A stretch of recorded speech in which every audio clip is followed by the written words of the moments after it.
Hey, welcome! This explainer comes to you from the You Need Faith in Jesus team. We're diving into Genesis chapter 40, a story about a man who had every reason to feel completely forgotten. And let me tell you, it's a powerful look at how God's plan keeps moving even when it feels like we're stuck. Have you ever felt that? That sting of being overlooked, left behind? It's such a tough feeling. Well, we're about to jump into the story of someone who was literally forgotten in a dungeon for years. But what we're going to see is that even in those moments, God is orchestrating something amazing right behind the scenes. And before we even get to the prison cell, we've got to frame this whole story with this verse from Psalm 75, verse 7. But God is the judge. He putteth down one and setteth up another.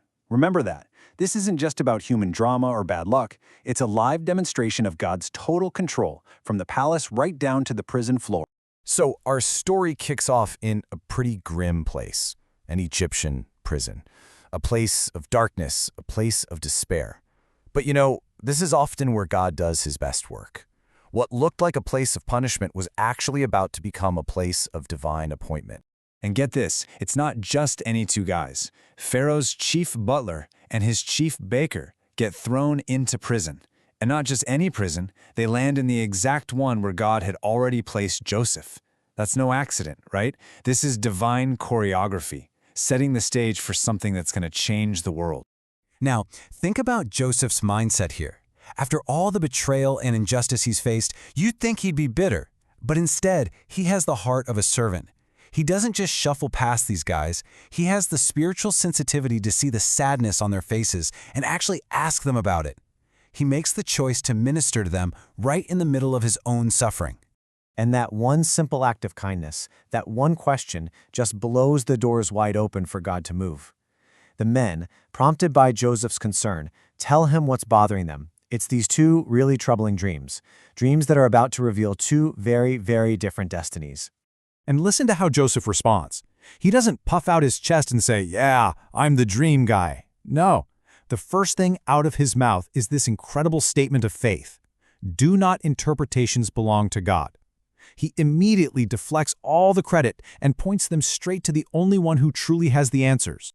So let's look at the dreams. They paint two completely different pictures. The butler's dream is all about life, action, and service. He's pressing grapes, he's serving the king. It's a clear image of restoration. But then there's the baker's dream, and it's all about passivity and loss. Birds are just eating the bread right off his head, and he can't do a thing about it. It's a picture of judgment. So, filled with God's wisdom, Joseph just lays it all out. He gives them the interpretations, one of hope and one of judgment. And then he gives them a very specific timeline. In 3 days, it's all going down.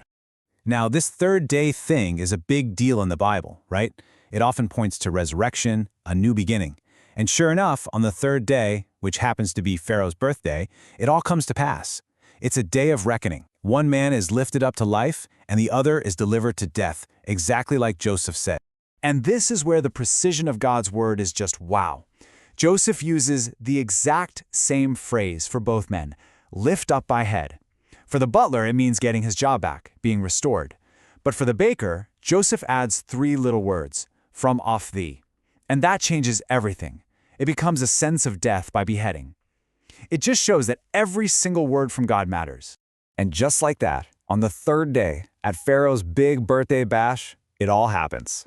Chillingly, perfectly, accurately. The butler gets his old job back, the baker is executed, Joseph's words are proven to be from God himself. Okay, so this has to be it, right? This is Joseph's big break. He's been faithful, he served God, he helped someone. Surely he's getting out of prison now. But the story takes this really painful, very human turn. Joseph had only asked for one thing from the butler. Hey, when you get out, just remember me. But in the excitement of his freedom, the butler totally forgets, and Joseph is left to sit in that prison for 2 more long, quiet years. Can you even imagine? Man, this is such a hard lesson, but it's one we see all over the Bible, like in Psalm 146. Put not your trust in princes, nor in the Son of Man, in whom there is no help. Our hope just can't be in people. Even with the best intentions, they'll let us down. But here's the beautiful, sovereign twist. The butler forgetting wasn't a mistake. It was actually part of God's perfect timing. That 2-year delay wasn't a denial from God, it was a divine setup.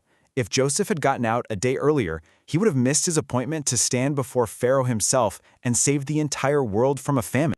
So what does this story from thousands of years ago mean for us? When we're in our own prisons, the prison of a bad diagnosis, a broken relationship, a financial crisis, what can we possibly take away from Joseph's time in the pit? Well, Joseph's life gives us a pretty clear roadmap. First, we've got to look outward, not inward. Serve other people even when we're the ones hurting. Second, speak the truth. Be bold enough to share God's word, whether it's good news or a hard warning.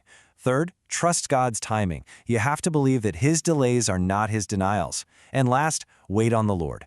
Put all your hope and strength in His plan, not in the promises of people. And really, Psalm 27 sums it all up for us, doesn't it? Wait on the Lord, be of good courage, and He shall strengthen thine heart. Wait, I say, on the Lord. This isn't a passive, lazy waiting. It's a courageous waiting, knowing that God Himself will give you the strength you need for it. So I'll just leave you with this thought. The next time you feel that cold, sinking feeling of being forgotten, I want you to remember Joseph in that dungeon and ask yourself, what if this isn't God forgetting me? What if this is God positioning me for something far greater than I could ever imagine?